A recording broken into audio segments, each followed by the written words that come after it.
नमस्कार दोस्तों, स्वागत है आप सभी लोगों का एक बार फिर से। इस बार सर्वपितृ अमावस्या रविवार यानी कि 25 सितंबर को पड़ रही है। सर्वपितृ अमावस्या के दिन से ही श्राद्ध पक्ष को हम समाप्त कर सकते हैं या फिर श्राद्ध पक्ष का समापन कह सकते हैं। इसको पितृ विसर्जन के नाम से भी जानते हैं। कई लोग इसे पितृ विसर्जन अमावस्या के नाम से भी जानते हैं। पितृ पक्ष के ये जो है अंतिम दिन है और पितरों के आशीर्वाद प्राप्त करने के लिए इसे सबसे उत्तम दिन माना गया है। धर्म ग्रंथों में इस दिन तरह तरह के किए जाने वाले उपाय बताए हैं जिनको करके आप अपने पितरों को प्रसन्न कर सकते हैं, अपने पितरों से आशीर्वाद की प्राप्ति कर सकते हैं। रविवार को सर्वपितृ अमावस्या है और अपने पितरों को श्राद्ध पूर्वक स्मरण करके उन्हें तर्पण करना चाहिए, श्राद्ध करना चाहिए। उनके लिए जितना हो सके आपको जो है उपाय जरूर अपनाना चाहिए। मैं हर दिन बोलता हूँ देवताओं से भी ज्यादा उच्च स्थान पितरों का होता है, इसलिए पितरों को पितृदेव कहा जाता है, पितृदेव कहा जाता है। जो पितृदेव होता है ये देवताओं से भी इनका जो स्थान होता है उत्तम होता है। वो आपको सब कुछ देने में पितृदेव समर्थवान होते हैं जो कि देवता देते हैं। देवता जो चीज ना दे पाए वह हमें हमारे पूर्वज हमारे पितृदेव दे करके जाते हैं। तो यह वीडियो ध्यान से देखना। सर्वपितृ अमावस्या के दिन किए जाने वाले उपाय बताऊंगा, जबरदस्त पावरफुल उपाय बताऊंगा। दोस्तों, हमारे धर्मशास्त्र कहते हैं जिस प्रकार चारागाह में सैकड़ों गौओं में छिपी जो बछड़ा होती है अपने माँ को तलाश लेती हैं, उसी प्रकार श्राद्ध कर्म जो श्राद्ध कर्म आप करते हैं उसमें मंत्र का उच्चारण करते हैं, वह आपके पितृ आत्मा तक, आपके पितृ आत्मा चाहे किसी भी जीव में हो चाहे किसी भी अवस्था में हो वहां तक पहुंचाने का काम करते हैं। पितरों के नाम लेना होता है, गोत्र का नाम लेना होता है, मंत्र के स्मरण करना होता है। तो आपके द्वारा दिए गए जो अन्न होते हैं, आपके द्वारा दिए गए जो पानी होते हैं, वो आपको चाहे आपके पितृ किसी भी योनि में क्यों ना भोग रहे हो, भटक रहे हो, वहां तक पहुंचा करके उन्हें तृप्ति अवश्य प्रदान करते हैं। तो जो पितृ पक्ष के पितृ अमावस्या होते हैं, अगर पितृ पक्ष में आपने 14 दिनों तक कोई उपाय नहीं कर पाए अपने पितरों के निमित्त हेतु, तो पितृ अमावस्या के दिन यह उपाय अवश्य कर लेना। आपके पितृ किसी भी योनि में क्यों ना भटक रहे हो, चाहे आपके पितृ अगर भटक रहे हैं, तो इस उपाय को करने के बाद बिल्कुल उनकी आत्मा को शांति मिलेगी, उन्हें मोक्ष की प्राप्ति होगा। पितृ केवल खाने पीने के लिए धरती लोक पर अपने कुटुंब के पास में नहीं आते, वह देखते हैं कि आपके जीवन कैसा बीत रहे, उनके कुटुंब के जीवन कैसा बीत रहे, और जाने से पूर्व आपके जीवन में चेरी जो परेशानी है, दुख है, तकलीफ है, जो भी समस्या है, उस समस्या को दूर करके जाते। इसलिए हमें पितरों का सम्मान करना चाहिए। धर्मशास्त्र ये कहते हैं सर्वपितृ अमावस्या को पितर भूमि पर आते हैं और इस दिन अगर आप जो श्राद्ध नहीं करते, उनके लिए कुछ भी, उनके निमित्त कुछ भी नहीं कार्य करते, तो पितर नाराज होकर के चले जाते हैं। और पितर नाराज हो जाए तो आप सभी दर्शकों को पता है कितना बड़ा हमारे जीवन में दोष लगता है, पितृ दोष लगता है। जिनको जीवन में अगर एक बार पितृ दोष लग जाए तो फिर ऐसे व्यक्ति की वंश आगे नहीं बढ़ते। पितृदेव की कृपा के कारण ही हमारे वंश आगे बढ़ते। आपने देखा होगा कई लोग ऐसे होते हैं जिनके लड़कियां पैदा होती हैं। ऐसा क्यों? जिनको पितृ दोष लगा होते हैं ऐसे व्यक्ति के जीवन में केवल लड़की आती, फिर ऐसे व्यक्ति के जीवन में संतान ही नहीं आते। लड़कियां आ जाए तो बहुत अच्छे खुश नसीब इंसान है, बिल्कुल ऐसे व्यक्ति की कभी भी संतान नहीं आते।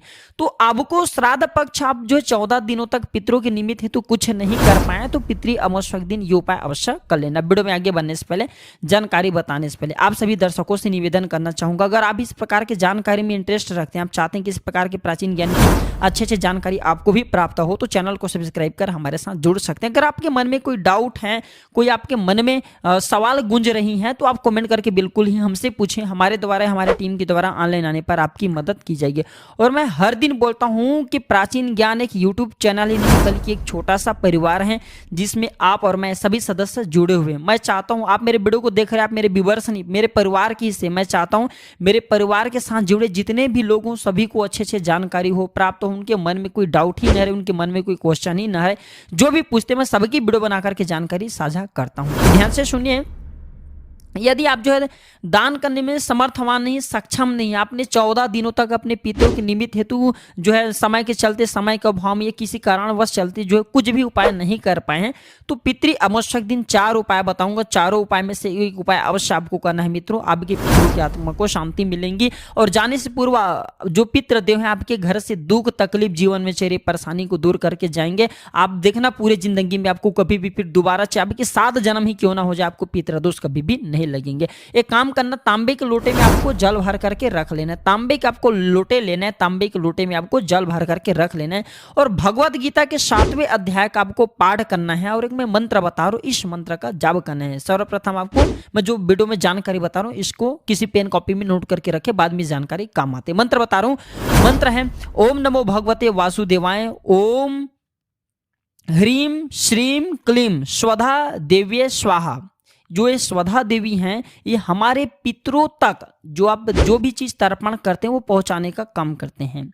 देखिए, जिनका आप श्राद्ध कर रहे हैं, फिर आपके घर में जो पितर मर चुके हैं, आप चाहते हैं कि उनकी आत्मा को शांति मिले, तो एक काम करना, आप उनके लिए प्रार्थना कर सकते हैं। आप उन्हें याद दिला सकते हैं कि आप देह तो आपकी जो देह है वो समाप्त हो चुकी, लेकिन आप विद्यमान हो, आप अगर आत्मा हो तो शाश्वत हो, चैतन्य हो। इस प्रकार से आपको कुछ याद दिलाना है और आपको याद दिलाते हुए ये बात आपको स्मरण करवा देना है कि आपको अब मोक्ष की प्राप्ति हो जाए। आप किसी भी योनि में भटक रहे हो तो ये जल को ग्रहण करें। जो भी आप जल दे रहे हैं, आपको भगवत गीता के पाठ करने के बाद जो ये जल है आपको पितरों के निमित्त हेतु किसी भी जाकर के वृक्ष में डाल देना। अगर आप इसे पीपल के वृक्ष में डालते तो इसे अति उत्तम माना जाता है। ज्योतिष शास्त्र में बताया गया है जिनके पितर नाराज होते हैं, उनकी ग्रह दशा अगर अच्छी है तो भी उनके जीवन में परेशानी बनी रहती है। इसलिए श्राद्ध पक्ष में हमें उपाय अवश्य करना चाहिए। श्राद्ध पक्ष में कहे गए हैं गाय को गुड़ खिलाना चाहिए, रोटी खिलाना चाहिए, कुत्ते हैं, बिल्ली हैं, कौवा है, इन्हें कुछ ना कुछ आहार जरूर देना चाहिए, क्योंकि पितर के रूप में ये सारे जीव हमारे घरों के आसपास में आते हैं, लेकिन हम इसे देखा अनदेखा कर देते हैं,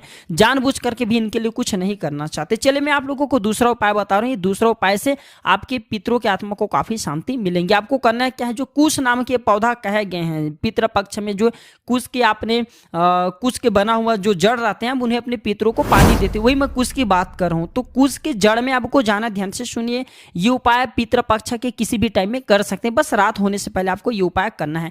तो कुश के जड़ में आपको अपने पितरों का नाम लेना है, गोत्रा बोलना है और जाकर के काले तिल और 1 लोटा जल आपको डाल देना है। हमारे पितरों का जो निवास स्थान कहे गए हैं कुश, कुश के जड़ पर ब्रह्म विष्णु महेश तथा समस्त जितने भी तीर्थ होते हैं और हमारे पितृ जो पितृदेव कहे गए हैं ये कुश के जड़ पर निवास करते हैं। आपने देखा होगा पितरों को कुश ही रख करके क्यों पानी दिए जाते हैं। अगर आप कुश रख करके पितरों को पानी नहीं देते तो वह पानी देवताओं को चले जाते हैं। इसलिए पितरों के लिए देखिए, देवी देवताओं को पानी देने का अलग तरीका होता है, पितरों को पानी देने का अलग तरीका होता है। पितरों को पानी देते हैं, जल देते हैं, उसमें आपको काले तिल जरूर डालना चाहिए। काले तिल देने से क्या होता है, पितरों की आत्मा को शांति मिलती है, पितरों की जो स्वधा जो भूख होती है वो मिटती है।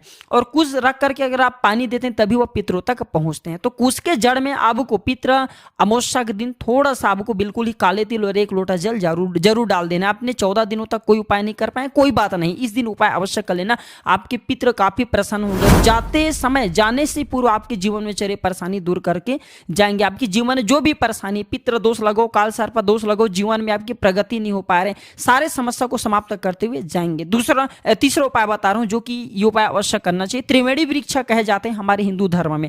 त्रिवेणी वृक्ष किसे बोले जाते हैं, बर, पीपल और आंवला। ध्यान से सुनिए, ये जानकारी आपको पूरे यूट्यूब में कोई भी नहीं बताने वाले, इसलिए मैं आप लोगों को सारी जानकारी, जितने भी मुझे जानकारी में सारे जानकारी आप सभी लोगों के साथ में साझा कर देता हूं, ताकि आप सभी लोगों का भला हो, आप सभी लोगों को कल्याण हो। मैं हर दिन बोलता हूं प्राचीन ज्ञान हमारे इस चैनल में, हमारे इस वीडियो में व्यूज आए या ना आए, सब्सक्राइबर बढ़े या ना बढ़े, इससे हमें कोई फर्क नहीं पड़ता।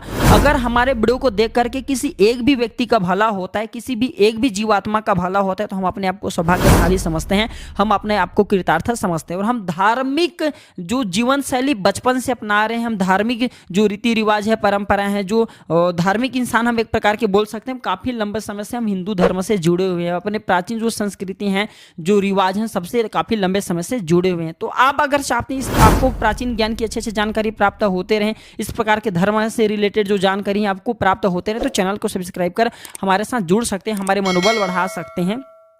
तो जो त्रिवेणी वृक्ष हैं, जैसे कि बर है, पीपल है, आंवला है, ये त्रिवेणी वृक्ष में आपको जल जरूर डालना चाहिए। त्रिवेणी वृक्ष में ही पितृदेव अपने जो है त्रिवेणी जो वृक्ष कहेंगे, इसमें हमारे पितृदेव निवास करते हैं। त्रिवेणी वृक्ष जैसे बर, पीपल, आंवला, आपने देखा होगा पितृ लोक में त्रिवेणी वृक्ष एक साथ में जुड़े हुए रहते हैं, बर, पीपल और आंवला। तो अगर कोई भी व्यक्ति, ध्यान से सुनिए, अगर कोई व्यक्ति पितृ अमावस्या के दिन त्रिवेणी वृक्ष को जल देते हैं, तो हमारे पुराणों में भी लिखे हैं, ऐसे जो व्यक्ति त्रिवेणी वृक्ष को जल देते हैं, ऐसे पितरों को, यानी कि जो व्यक्ति त्रिवेणी वृक्ष को जल देते हैं, ऐसे व्यक्ति के पितरों को मोक्ष होने से, मोक्ष प्राप्त होने से दुनिया की कोई शक्ति नहीं रोक पाएंगे। बिल्कुल ही आपके पितरों की आत्मा को मोक्ष मिलेंगे, शांति मिलेंगे, तृप्ति मिलेंगे। अगर आप भी जरा से भी अपने पितरों से प्रेम करते हैं, आप चाहते हैं कि आपके पितृदेव प्रसन्न हो जाएं, आपके पितरों की आत्मा को शांति मिले, तो बर, पीपल और आंवला ये तीनों वृक्ष में जाकर के आपको एक एक लोटे जल जरूर डाल देने हैं। चाहे पितर आपके कहीं पर भी हो, आपके पितरों की आत्मा तक ये पहुंच जाएंगे। लेकिन डालते समय आपको अपने पितरों का नाम लेना है, उनके गोत्र का नाम लेना है, स्थान का नाम ले लेना है। बिल्कुल ही आपके पितरों को प्राप्त हो जाएंगे। उनके गोत्र का नाम लेना है, उनके नाम लेना है, बिल्कुल ही पहुंच जाएंगे। हाँ, अगर आप ये उपाय भी नहीं कर पाते तो एक अंतिम उपाय बता रहा हूँ, जो उपाय महा उपाय कहे गए हैं और प्रत्येक मनुष्य को ये उपाय जरूर करना चाहिए। वैसे तो ये तीनों उपाय में से कोई भी एक उपाय करते हैं, बिल्कुल आपके पितरों की आत्मा को शांति मिल जाएंगे। ये उपाय चोरी करके कल अगर यूट्यूब में डाल देंगे तो अगली अलग बात है। लेकिन मैं आप लोगों को फ्रेश जानकारी बताता हूं, अच्छे जानकारी बताता हूं, मैं गुरु परंपरा से प्राप्त हुई जानकारी बताता हूं। देखिए, अगर आप ये तीनों उपाय में से कोई एक भी उपाय नहीं करना चाहते तो अंतिम एवं चौथे उपाय बता रहा हूं। 3 जीव को आपको भोजन कराना है। 3 जीव कौन कौन से कहे गए जो कि पितरों के स्वरूप होते हैं, जैसे कि गाय है, कुत्ता है और कौवा है।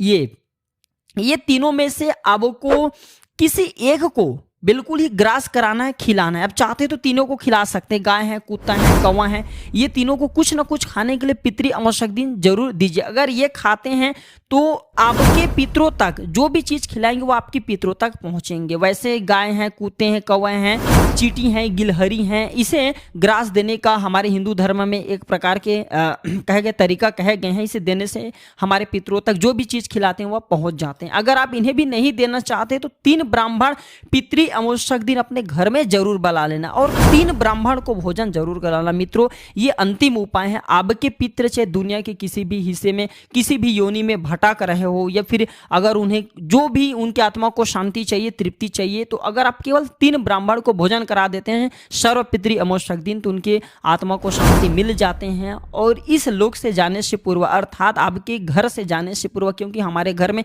पितरों हमें देखने के लिए आते हैं, हमारे पितृ हमें देखने के लिए आते हैं, अपने कुटुंब को देखने के लिए आते हैं, और आपके जीवन में चली जो परेशानी है उसे बिल्कुल ही दूर करते जाएंगे। आपके जीवन में चली जो समस्या उसे दूर करते जाएंगे। इसलिए पितरों को पितृदेव कहा जाता है। तो पितरों के निमित्त हेतु अगर आपने पितृपक्ष में कोई भी उपाय नहीं कर पाए तो हमने इस वीडियो में 4 उपाय बताए हैं। 4 उपाय में से जो उपाय अच्छा लगे वह एक उपाय अवश्य कीजिएगा। आपको लाभ मिलेंगे, आपकी पितरों की आत्मा को शांति मिलेंगे, और ये उपाय करेंगे तो हमें भी पुण्य की प्राप्ति होगा। क्योंकि मित्रों, आप जो उपाय करेंगे आपकी पितरों की आत्मा को शांति मिलेंगे तो हमें भी पुण्य की प्राप्ति होती है। मैं आप लोगों को वह हर जानकारी इस चैनल के माध्यम से साझा करना चाहता हूं, साझा कर रहा हूं, ताकि आपका भला हो, आपका कल्याण हो। हमारे चैनल का मकसद है जनहित एवं जन कल्याण करना। तो दोस्तों, अगर ये वीडियो थोड़ी भी जरा भी अच्छी लगे तो इस वीडियो को लाइक कीजिए, अपने दोस्तों यारों में शेयर जरूर कीजिए, ताकि उन्हें भी ये जानकारी प्राप्त हो, ताकि अगर उनके पितर भी भटक रहे हैं, उनके जीवन में जो परेशानी चल रही, इस वीडियो को देख करके वो परेशानी को समाप्त कर पाए। तो आज की जानकारी पर समाप्त करता हूँ। जानकारी कैसा लगा हमें कमेंट सेक्शन में जरूर बताइएगा। धन्यवाद, नमस्कार।